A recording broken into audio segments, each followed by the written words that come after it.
you guys, you know that means it's time for On the Red Carpet, brought to us by Pacific Rim here on Kababayan, LA. You've been busy, a lot of events. Let's talk about KCon.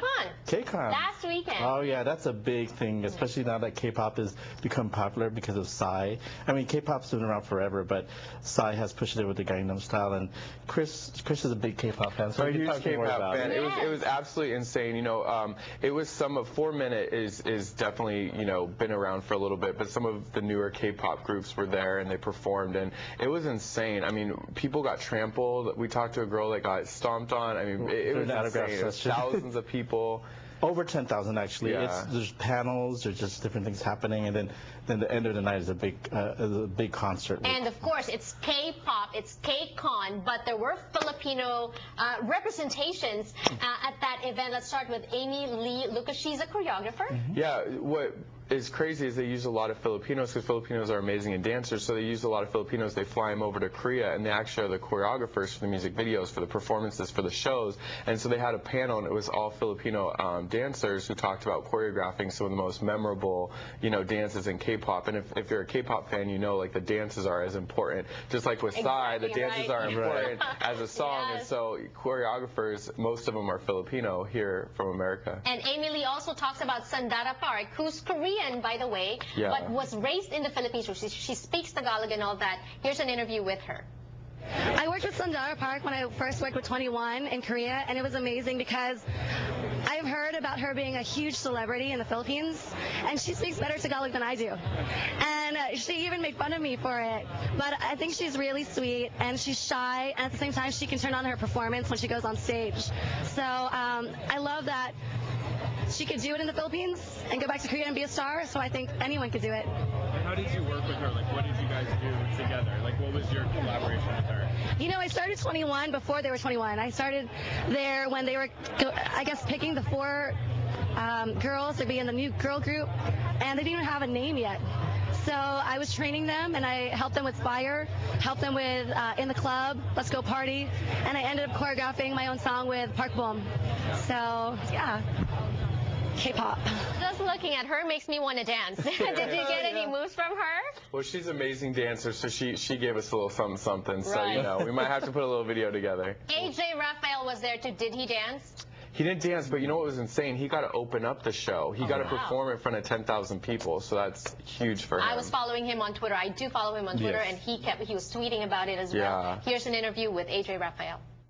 Yo, what's up, guys? It's me, AJ Raphael. So proud to be here as a Fil-Ams, representing our community to the K-pop world. Thank you, KCon, for having me. See y'all soon.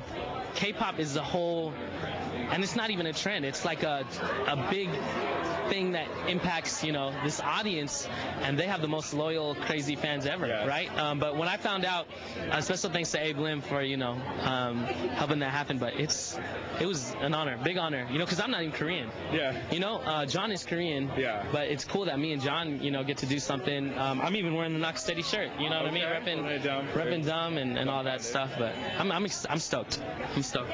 Did you throw any K-pop into your set to kind of warm them up, or is it going to be straight AJ Raphael? No, it's going to be straight AJ Raphael. Reason being is because they only gave us 2 songs. Okay. But you know, that to me is enough for, you know, anyone who doesn't know my music to get introduced to, you know, my original songs. I got Andrew Rim with me, and he's Korean. You know, you got a Korean with you. You're good. You're in.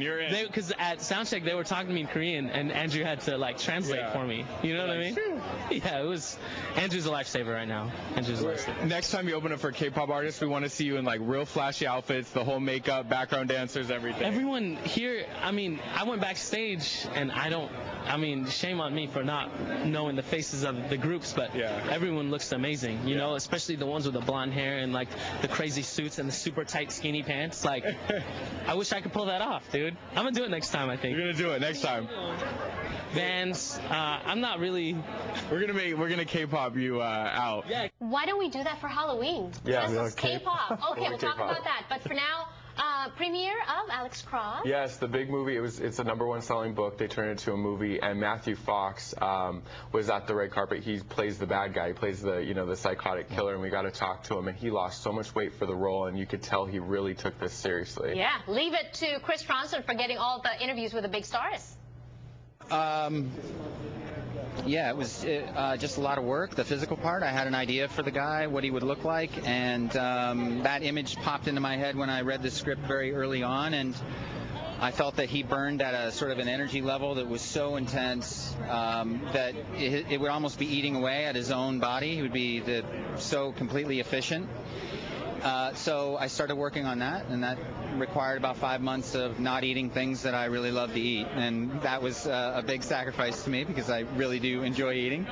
Playing a character like this take any toll on you mentally? So many questions. Probably we'll get to all that. Where do we catch the full interviews? YouTube.com/Pacific Rim Video Press or Front Row Features. Yes, because there are more. In fact, they also covered World of Dance, where Chris Judd with... yeah, it's actually World Dance, where it's Choreographers Awards for choreographers in the industry, and Chris Judd actually hosted. And they did the Gangnam Style with Ralph. And he did the Gangnam Style. We're going to end with that video for now. Thank you so much, and more power to both of you. We'll see you next week. Thank you for joining us today on Kababayan LA, guys. And yes, let's take it back to the video taking us to the end of Kababayan LA. I'll see you again tomorrow.